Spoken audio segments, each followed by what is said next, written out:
Hello Saberland, Vader's Vault here, showing off another part of our mid-range line. This is the Legacy Saber 2.0. Back in the summer before Celebration we released a line of mid-range sabers. Several models and designs that I brought to market to sort of test to see what would be popular, what would not, for a line of sabers that I could produce on a regular basis based around our crystal shard soundboard from Plector Labs, and a very easy to access grip chassis with a single lithium-ion cell and access to the SD card. So I brought out three sabers: the Legacy, the Haze, and Ember, and all three of them were extremely popular. And I was going to come out with another batch in the last month or so, but just so happens we had several people contact us about those very sabers, and so they were pretty much all sold before I could bring them to market. So here we go. This is Legacy 2.0. Legacy originally was based around sort of a what-if scenario of, say, 200 years in the future or the past, what the Skywalker Legacy saber would look like, or what the Skywalker family saber would look like. So I took elements from different versions of the Graflex-based design, but I streamlined it. I took off the obtrusions or protrusions, like the clamp box and the bunny ears, and I just went with a very sleek design. I did keep the T-track grips because they are sort of integral to that era of sabers, but they are more recessed into the rear grip. I did make these longer than the original Legacy, which was heavily tapered on both ends, so they looked sort of shorter. So these are about a ½ inch longer than the original, which does help, I think, with the look.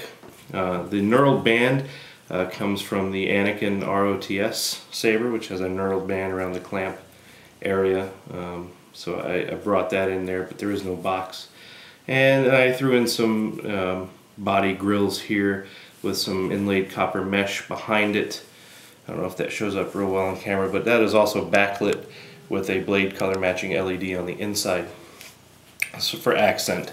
Then I've got the faux recharge ports on the emitter with brass pins in them, machined pins. And instead of the bunny ears, I have sort of just a shine through feature on the S-curve emitter. So all of that centered around our removable grip design, which, when you remove the grip here, if your battery ever dies, because it's an 18650 and they last for a long time on these sabers, but you've got the access to the cell there that you can take out, put in your charger, or hopefully you've got spares, you can just pop in another one and go for a lot longer time. And then when the cell's out, you actually have very easy access to the SD card of the crystal shard right here, that you can go to www.saberfont.com and load it up with all your favorite sound fonts from all the best sound font makers in the industry. And it's much easier to enjoy on your crystal shard. This is powered by a Cree BBW, so it's two blue die powering the main blade with the white die for the flash on clash, and a blue dot anti-vandal switch. And let's get it powered on and show you Legacy 2.0. This has Mad Cal's Vader OT font, of course, going back again to the Skywalker family legacy there.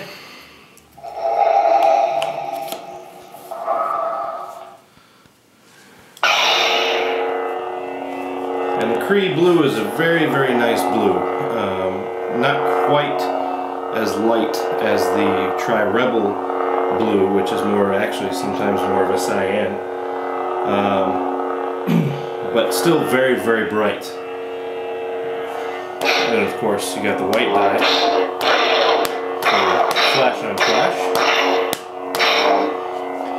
making for a nice contrast, and the shine through on the emitter, blue dot, and of course the accent on the body grills there. It may not show up, the blade is so bright that it sort of drowns it out. If you shield the emitter here, you can kind of see it shining through. But both the back light from the blade LED, there's an actual LED in the chassis, and the switch all light up that whole area blue, and it shines through the mesh and the grills. Very cool effect. This is Legacy 2.0. Hope you guys enjoy it. we enjoyed going back to the design. Thanks again from Vader's Vault.